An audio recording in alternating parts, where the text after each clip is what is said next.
দুর্গাপুর পশ্চিমের 15 নম্বর ওয়ার্ডের প্রগতি cultural club ময়দানে আয়োজিত হল স্বর্গীয় গোপাল মুখার্জির স্মৃতি ফুটবল টুর্নামেন্ট। হরিপদ ভারতী স্মৃতি ভবনের পরিচালনায় এবং রজত গড়াই ও প্রবীর গড়াইয়ের বিশেষ উদ্যোগে এই প্রতিযোগিতা অনুষ্ঠিত হয়। পুরো ধনুরা প্লট এলাকাকে ঘিরে সৃষ্টি হয়েছিল এক উৎসবমুখর পরিবেশ। হাজার হাজার ক্রীড়াপ্রেমী মানুষ খেলা দেখতে মাঠে ভিড় জমান। টুর্নামেন্টে রোমাঞ্চকর ম্যাচে প্রীতম এন্টারপ্রাইজ মুখোমুখি হয় কল্যাণ সংঘের। শুরুর মিনিট থেকেই ছিল তীব্র প্রতিদ্বন্দ্বিতা, আক্রমণ ও পাল্টা আক্রমণে ম্যাচ জমে ওঠে। শেষ পর্যন্ত প্রীতম এন্টারপ্রাইজ দারুণ দক্ষতা দেখিয়ে 2-0 গোলে কল্যাণ সংঘকে পরাজিত করে ট্রফি ও জয় ছিনিয়ে নেয়। আয়োজকরা জানান, যুব সমাজকে মাদক মুক্ত রেখে ক্রীড়ামুখী করা এবং সামাজিক সম্প্রীতি বজায় রাখাই তাদের আসল সাফল্য। এই খেলার আয়োজন করা হয়েছে। প্রথম হচ্ছে ফুটবল টুর্নামেন্ট।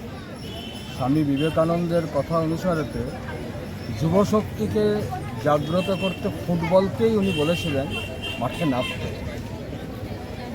আর সেই ফুটবলকে অনুপ্রেরণা হিসেবে নিয়ে আজকে এখানে একটা টুর্নামেন্ট হচ্ছে। এবার হচ্ছে দিনের মাহাত্ম্য হচ্ছে 16ই আগস্ট। 16ই আগস্টকে দুটো সাবজেক্ট এখানে জড়িয়ে আছে। আপনারা জানেন 16ই আগস্টে বহু দর্শক অ্যাক্সিডেন্টে ফুটবল মাঠে মারা গেছিল।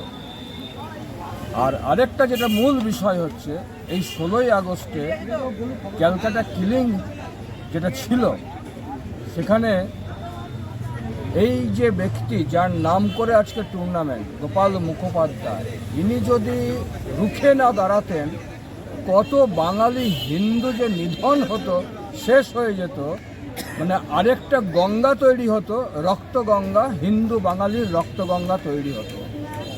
এই যাকে আমরা গোপাল মুখোপাধ্যায় বা গোপাল পাঁঠা বলে চিনি, এই লোকটা সেদিনকে দাঁড়িয়েছিল বলে সেই গঙ্গাটা তৈরি হয়নি, তা না হলে গঙ্গাটাই তৈরি হতো, রক্তগঙ্গা। তো তাকে স্মরণ করাটাই হচ্ছে আজকে এই টুর্নামেন্টের অন্যতম বিষয়। কি উদ্দেশ্য করা হচ্ছে এবং কতগুলো টিম খেলছে? এই আজকে 8টা টিম খেলছে। তো এই আমাদের মেন উদ্দেশ্য যে যিনি গোপাল মুখোপাধ্যায় ছিলেন, যাকে আমরা গোপাল পাঠা নামে বাংলায় প্রত্যেকটা মানুষ চিনি, ওনার সম্বন্ধে আমাদের এখনও পর্যন্ত কেউ জানে না কে ছিলেন। আর 34 বছরের হারমাদ সিপিএমের শাসন এবং তারপরে 15 বছর যে মমতা বেগমের শাসন, আমাদের ইতিহাস থেকে এই গোপাল মুখোপাধ্যায় এবং তার কি কার্যকলাপ, কেন তাকে আমরা মনে রাখবো, সেসব কখনো পড়ানো হয়নি। ঠিক আছে, তো আজকে আমাদের ওই দিন শেষ করে সুশাসন এসেছে, হিন্দুদের একটা সাম্রাজ্য দিন এসেছে।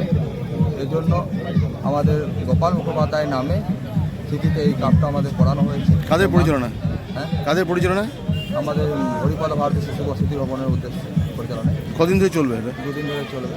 আমাদের মেন উদ্দেশ্য গোপাল মুখার্জিকে তিনি কী করেছেন আমাদের জন্য, সেটা মানুষের মধ্যে পৌঁছে দেওয়া, বাঙালিদের মধ্যে পৌঁছে দেওয়া। আর যদি গোপাল মুখোপাধ্যায় না থাকতো তো বাঙালি হিন্দু বলে আমাদের এই বাংলার মুখে কেউ থাকতো না। কতগুলো টিম খেলবে? 8টা টিম খেলবে। বাইরের আছে এটা শুধু দুর্গাপুর? না, বাইরের আছে, বর্ধমানের আছে, দুর্গাপুরেরও আছে, বাঁকুড়ার আছে। ঠিক। আপনার নাম? আমার নাম Rajat Garai. Bureau report, Durgapur news digital.